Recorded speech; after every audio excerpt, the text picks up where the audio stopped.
Bismillahirrahmanirrahim. Alhamdulillahilladzi arsala rasulahu bilhuda wa dinil haq. Asyhadu an la ilaha illallah wahdahu la syarikalah wa asyhadu anna Muhammadan abduhu wa rasuluhu la nabiyya ba'dah. Allahumma sholli ala Muhammad wa ala ali Muhammad kama shallaita ala Ibrahim wa ala ali Ibrahim wa barik ala Muhammad wa ala ali Muhammad kama barakta ala Ibrahim wa ala ali Ibrahim innaka Hamidum Majid. Wa qala wa ta'ala fil Qur'anil Karim, a'udzu billahi minasy syaithanir rajim, la in syakartum la azidannakum wa la in kafartum inna 'adzabi lasyadid. Wa qala aidan, ya ayyuhalladzina amanu taqu haqqa tuqatih wa la tamutunna illa wa antum muslimun. Shadaqallahul azim. Jamaah Jumat rahimakumullah. Pada kesempatan berbahagia ini, mari kita selalu mengucapkan rasa syukur kita kehadirat Allah Subhanahu wa taala yang telah banyak sekali memberikan rahmat nikmatnya kepada kita semua, sehingga kita pada siang hari ini bisa melaksanakan sholat Jum'ah secara berjamaah di masjid ini dalam keadaan sehat walafiat. Amin ya rabbal alamin. Salat dan salam mudah-mudahan masih kita limpahkan kepada Nabi kita Muhammad sallallahu alaihi wasallam yang telah membimbing kita semua dari peradaban jahiliyah menuju peradaban Islamiyah, yang salah satu indikator perubahan peradaban itu adalah akhlakul karimah menjadi salah satu ukuran dari tatanan bermasyarakat. Jamaah Jumat rahimakumullah, pada kesempatan yang berbahagia ini, marilah kita selalu meningkatkan ketakwaan kita kepada Allah tanpa pernah lelah, tanpa pernah putus asa, di mana salah satu indikator dari ketakwaan kita meningkat adalah adanya peningkatan amal kebajikan kita, baik dalam diri kita, keluarga kita, maupun kita di masyarakat. Jamaah Jumat rahimakumullah, pada kesempatan berbahagia ini sedikit saya akan menyampaikan terkait dunia pendidikan. Menurut saya, investasi dalam kehidupan yang paling penting adalah pendidikan. Baik investasi dalam diri kita maupun keluarga kita, anak kita maupun istri kita. Artinya pendidikan menjadi barometer untuk bagaimana kita kemudian melangkah dalam kehidupan ini. Dan mengapa investasi pendidikan sangat penting dalam kehidupan kita, baik untuk diri kita, anak-anak kita maupun keluarga kita. Kenapa tidak harta benda atau kenapa tidak materi? Menurut saya, dengan pendidikan yang kita lalui, kita akan mempunyai ilmu. Maka dengan ilmu itu akan menjaga hidup kita. Dengan ilmu kita akan bisa hidup dimanapun kita berada. Karena ilmu akan menjaga hidup kita. Ilmu akan membangkitkan kesejahteraan dan kebahagiaan dalam hidup kita. Karena ilmu ada di dalam diri kita, ada di dalam akal kita. Sementara harta letaknya berada di luar diri kita. Kita punya tanah, kita punya mobil, kita punya apapun yang terkait dengan materi, itu letaknya di luar kita, sehingga harta akan kita jaga. Artinya kita punya harta, maka kita yang menjaga.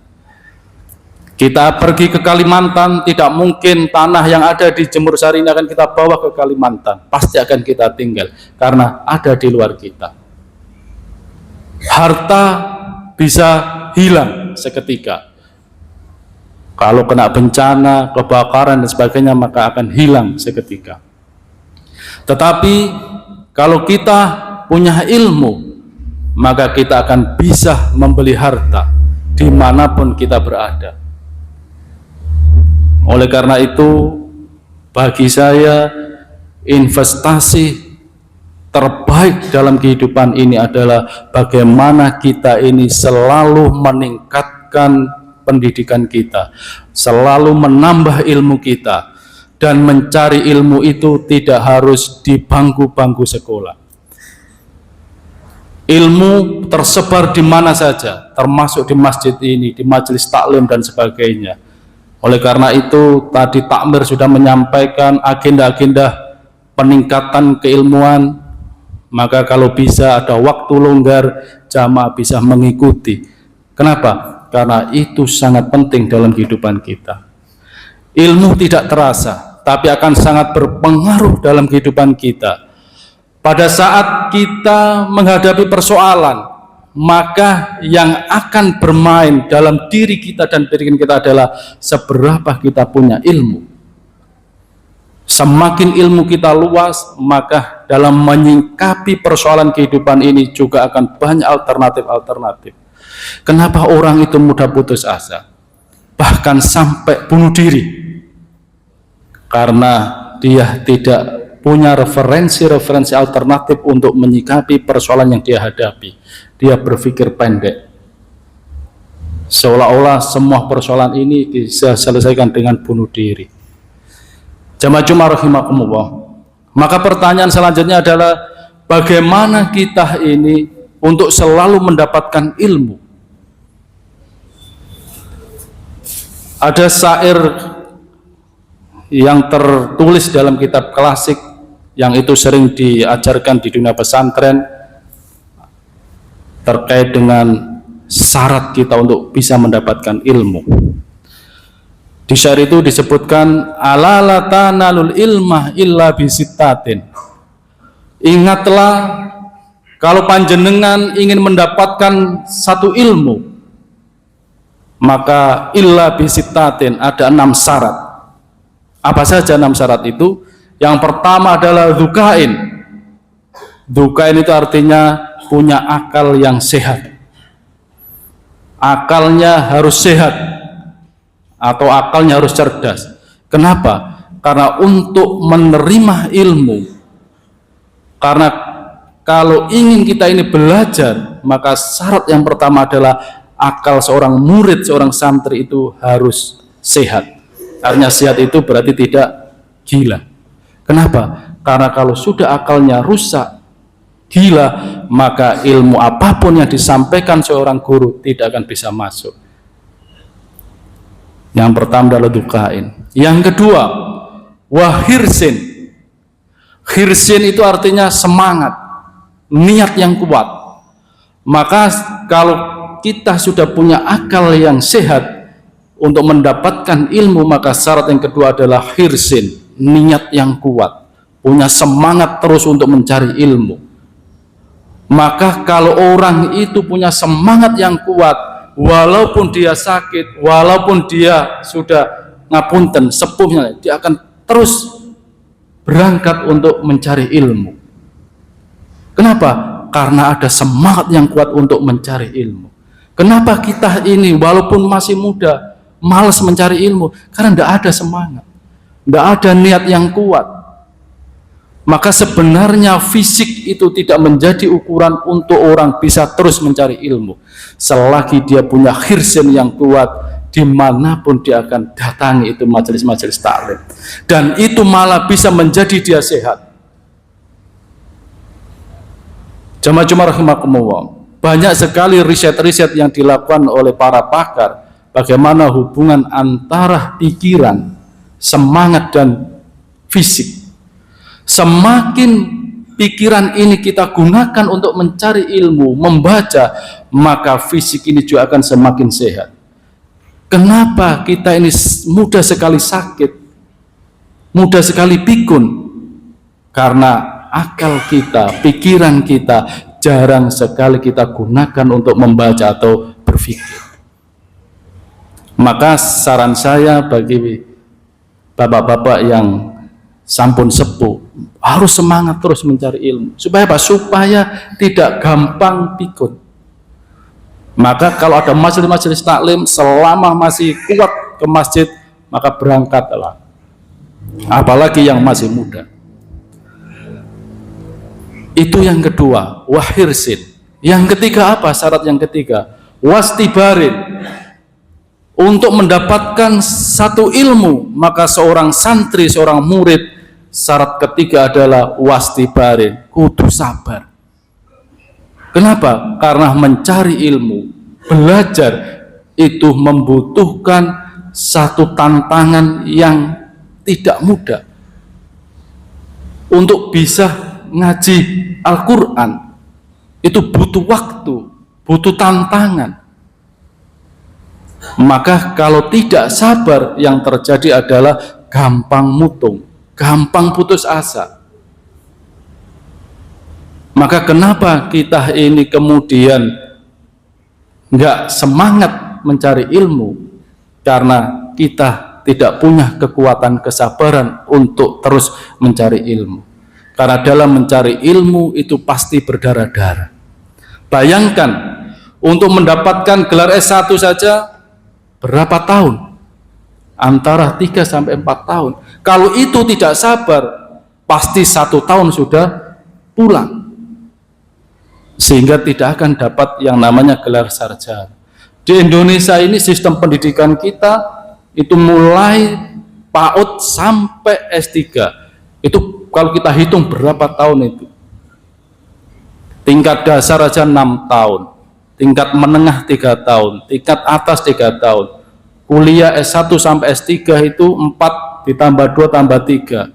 S2 2 tahun, S3 3 tahun. 5, 9, 10, 16. 16 ditambah 6. Jadi memang sangat lama, sehingga dibutuhkan kesabaran. Karena kalau tidak sabar, maka yang terjadi adalah gampang sekali menyerah, gampang sekali putus asa. Baru menghadapi pelajaran yang sulit sudah menyerah.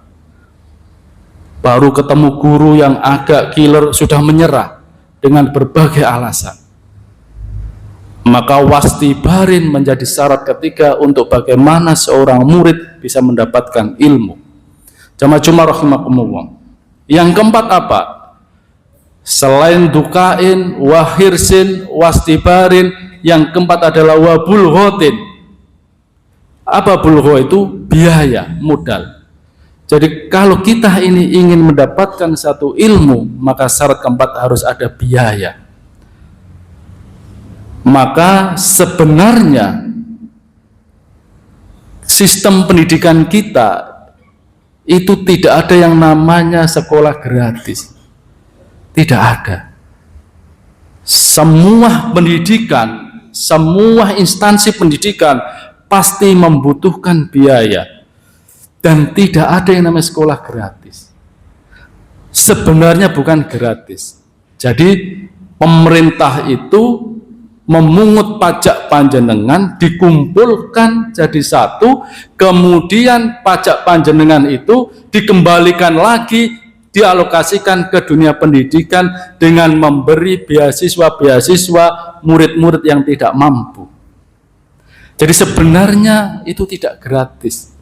Itu sebenarnya adalah pajak kita yang kita berikan kepada negara, kemudian negara mengembalikan ke dunia pendidikan untuk diberikan beasiswa-beasiswa itu.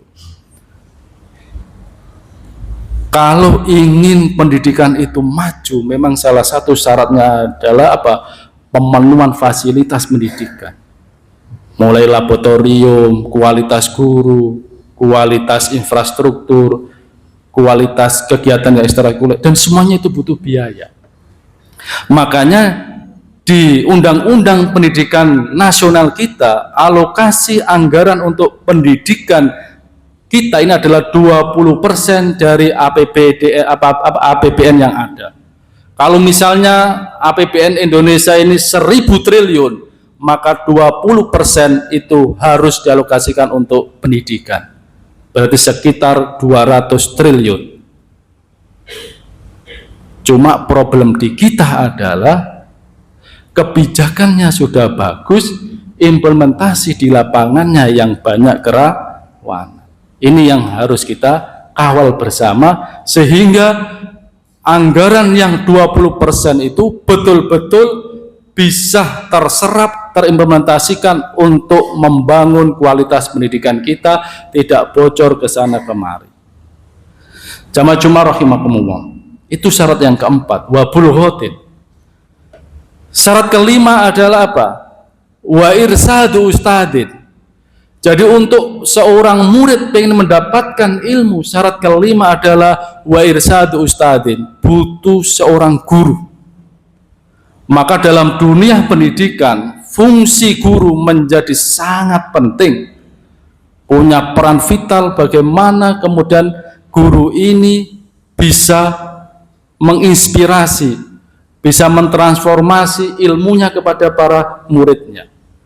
Maka ada istilah guru kencing berdiri, murid kencing berlari. Artinya apa? Artinya peran seorang guru itu sangat kuat terhadap muridnya. Makanya di dunia pesantren itu relasi guru dan murid itu sangat dijaga dan sangat dihormati. Karena ada konsep yang namanya barokah. Jadi ilmu seorang santri itu akan bermanfaat dan bisa menjadi modal dia dalam hidup. Ada satu keyakinan dalam diri santri itu adalah butuh barokah seorang guru. Makanya bagaimana para santri itu memperlakukan gurunya sangat dihormati. Sementara kita hari ini, kemarin ada kasus di Prabu Mulih, Palembang, seorang kepala sekolah SMP negeri menegur muridnya, yang kebetulan muridnya ini adalah anak wali kota, sekolah membawa mobil, ditegur tidak boleh bawa mobil, kemudian setelahnya dipecat, dimutasi. Artinya apa? Artinya posisi seorang guru sangat tidak dihormati dan sangat dilecehkan. Karena dia berkuasa, karena dia wali kota, arogan terhadap seorang guru. Lah, di negara kita, di negara kita ini memang problematikanya sangat luar biasa.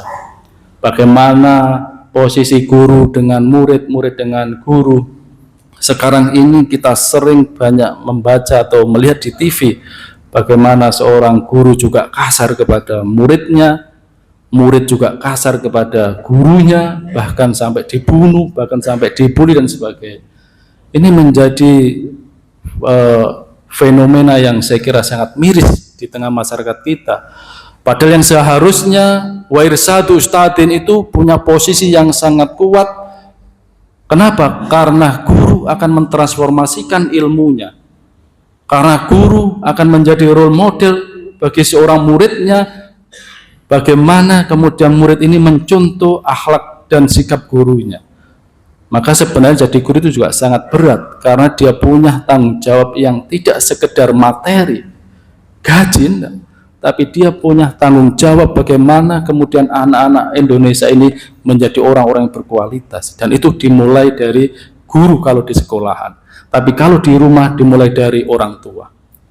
Maka guru dan orang tua sebenarnya harus membangun komunikasi, tidak kemudian semuanya diserahkan pada gurunya, sementara orang tua tidak mau peduli. Yang penting saya sudah bayar, selesai. Kamu sudah saya bayar, maka anakku harus kamu jadikan ABCD. Sementara orang tua tidak mau peduli. Dan itu tidak bisa. Tidak bisa. Kenapa? Karena anak itu kalau di sekolah dia akan melihat gurunya, kalau dia pulang ke rumah dia akan melihat orang tuanya. Maka guru dan orang tua harus saling support terhadap anak itu. Jamaah Jumat rahimakumullah. Dan yang terakhir, syarat yang terakhir adalah selain wa irsadu ustadin, yang terakhir adalah watulu zamanin. Apa watulu zamanin itu? Butuh waktu yang lama. Jadi untuk mendapatkan satu ilmu itu maka dibutuhkan waktu yang lama, artinya butuh proses, bukan instan. Sementara hari ini kita ini maunya serba instan. Kuliah 1 tahun sudah pengen jadi doktor, bahkan tidak perlu kuliah langsung dapat ijazah. Maka tidak heran kemudian di dunia pendidikan kita ini juga sering terjadi yang namanya kejahatan dunia pendidikan, jual beli ijazah. Kalau pengen jadi profesor tinggal membeli, kalau pengen jadi guru besar kamu harus jadi pejabat dulu, gratis. Sementara yang pengen jadi guru besar melalui proses yang benar ini sangat berdarah-darah, sangat sulit. Kenapa? Karena waktu zamannya tidak ada. Dianggap bahwa semuanya harus instan, semuanya harus cepat, maka semuanya bisa dimainkan, semuanya bisa diatur. Sementara syarat mencari ilmu itu adalah butuh yang namanya proses. Jamaah Jumat rahimakumullah, saya kira itu yang saya sampaikan, semoga bermanfaat. Rabbi warham wa anta khairur rahim.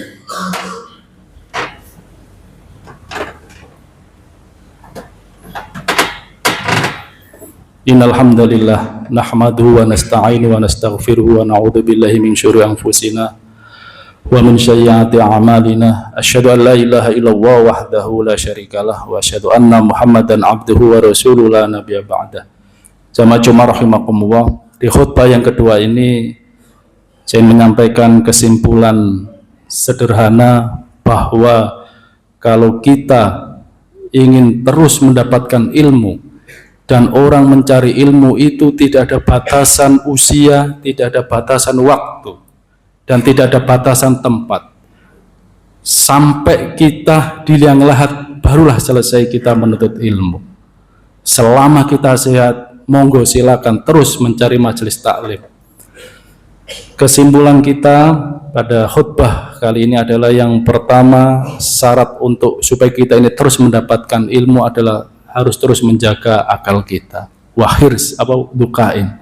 Yang kedua, harus terus kita bangun semangat kita untuk terus niat mencari ilmu, yaitu wahirsin. Dan yang ketiga adalah wastibarin, harus sabar dalam mencari ilmu. Dan yang keempat adalah wabulghotin, harus ada biaya. Dan yang kelima adalah wa irsadu ustadin, harus ada guru untuk mengajari kita. Dan yang terakhir adalah watulu zamanin, butuh waktu atau proses yang lama. Jamaah Jumat rahimakumullah, saya kira itu yang bisa disampaikan. Dan terakhir di khutbah yang kedua ini, saya berdoa kepada semua jamaah, semoga keluarganya menjadi keluarga yang sakinah, mawaddah warahmah, anak-anaknya menjadi anak yang sholih sholihah, dan insya Allah panjenengan sedoyo di akhir hayat nanti husnul khotimah. A'udzubillahi minasyaitonirrajim. Bismillahirrahmanirrahim. Allahumma ighfir lil mu'minina wal mu'minat wal muslimina wal muslimat al ahya'i minhum al amwat wa ya khadiyal hajat. Allahumma inna nas'aluka salamatan fid din wa afiyatan fil jasad wa ziyadatan fil ilmi wa barakatan fi rizqi wa taubatan qoblal maut wa rahmatan indal maut wa maghfiratan ba'dal maut. Allahumma hawwin alaina fi syakaratil maut wan najata minan nar wa afa indal hisab. Rabbana la tuzigh qulubana ba'da idh hadaitana wa hab lana min ladunka rahmah innaka antal wahhab. Rabbi ighfirli wa liwalidayya warhamhuma kama rabbayani shaghira. Rabbi ighfirli wa liwalidayya warhamhuma kama rabbayani shaghira. Rabbi ighfirli wa liwalidayya warhamhuma kama rabbayani shaghira. Rabbi shrah li sadri wa yassir li amri wahlul 'uqdatam min lisani yafqahu qawli. Rabbana hab lana min azwajina wa dhurriyyatina wa qurrata a'yun waj'alna lil muttaqina imama. Rabbana atina fid dunya hasanah wa fil akhirati hasanah wa qina adzabannar. Walhamdulillahi rabbil alamin. Wala dzikru